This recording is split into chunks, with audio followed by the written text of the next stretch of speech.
Since the November 18, 2008 webcast, Lyndon LaRouche has conducted an ongoing public dialogue with leading policymaking circles, and more importantly, the Obama administration. Although the ongoing dialogue has been a positive influence in these policymaking circles, it is what is not discussed which is important.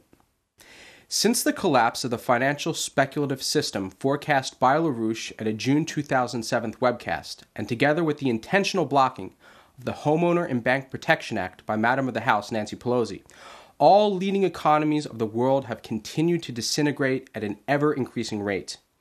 And so far, no proposal by anyone in a position of direct world-saving policymaking has contributed anything of substance to rebuilding a now fully collapsed world economic system. Take the case of nuclear power. During the presidency of Franklin Roosevelt, he intended that nuclear power should be the upcoming power source for mankind, even though the technology then was not yet ready for civilian use. However, after the untimely death of President Roosevelt, a radical shift in American economic thinking was induced from those enemies of Roosevelt who are again, today, out in force against that tradition of increasing the productive capabilities of mankind. Compare mankind as a species to all other forms of life. Only the human species has the capability of increasing his population potential as an act of his own will. Even the higher apes, considered as a biological relative of humanity, lack that uniquely human ability of willful population increases. Therefore, it is our species' mission to understand, master, and grasp the implications of that reality. Mankind is no ape.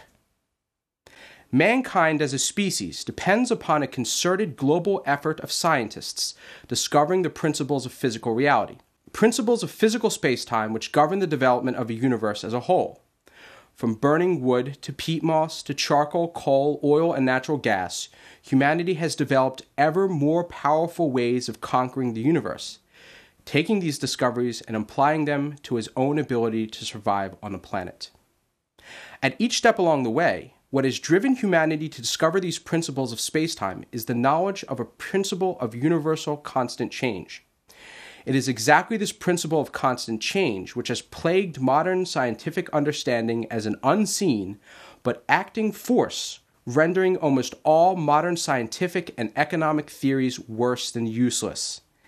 Take a look at the green economic environmentalist folly of a notion of free energy from the sun or other sources like wind and geothermal. All scientific or economic ideas which reject this principle of universal improvement or universal change will only continue to drive the potential of mankind to exist downward. What all policymakers, scientists, and economists must understand is that the universe itself changes as we ourselves study that universe that is changing. That is not to say that mankind cannot know anything, but instead exactly the opposite. To take the lead which the universe is providing and act to mimic that universal principle of improvement and change. Productivity per person of the planet has now clearly dropped below the requirements of mankind as a whole. The only way to provide for the increasing population of the planet is to make this principle of constant improvement a conscious part of our economic policy.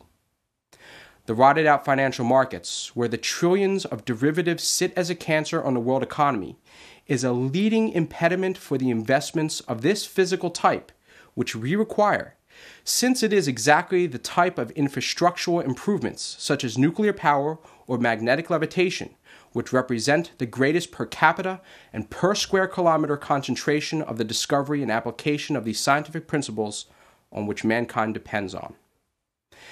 Be sure to tune in on Wednesday, February 11th at 1 p.m. Eastern, 10 a.m. Pacific to LaRouchePeck.com, where LaRouche's next webcast will be broadcast live.